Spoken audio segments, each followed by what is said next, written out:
किसी की हस्ती को कभी कम नहीं आंकना चाहिए।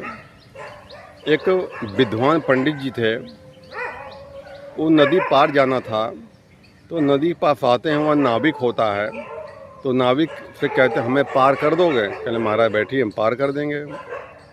तो नाव में बैठ जाते हैं, तो नाव चलती है, तो पंडित उस नाविक से पूछते हैं तुमने पढ़ाई कितनी की है? कहने लगा महाराज मैं पढ़ नहीं पाया, गरीब आदमी था, तो कमाने खा चक्कर पढ़ नहीं पाया। तो पंडित जी ने बोला तुम्हारी 25% ज़िंदगी झंड हो गई, बेकार हो गई। फिर पंडित जी पूछते हैं तुमने घर पक्का बनवाया या तुम छोटी मोटी झोपड़ी में रहते हो?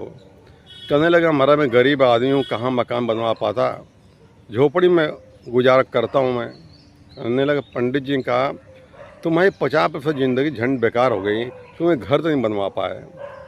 फिर उन्होंने पूछा तुम्हारा बैंक बैलेंस कितना है, कुछ जमा किया है? उन्होंने कहा महाराज रोज़ कमाते रोज़ खाते हैं, इतना पैसा नहीं मिल पाता बैंक बैलेंस करें। तो पंडित जी ने कहा तुम्हारी 75% ज़िंदगी झंड हो गई, बेकार हो गई। तब तक उस नदी में तूफान टाइप का आता है, नाव डावाडोल होने लगती है। तो नाविक पूछता पंडित से पंडित जी आपको तैरना आता है? पंडित जी को तैरना मुझको नहीं आता है। तो नाविक बोला हमारी तो 75% ज़िंदगी झंड हो गई, बेकार हो गई, लेकिन तुम्हारी 100% ज़िंदगी झंड हो गई, बेकार हो गई। तूफान आता है, नाव पलट जाती है, मछुआरा कूद के बाहर निकल जाता है, अब पंडित डूब के मर जाते हैं उसमें।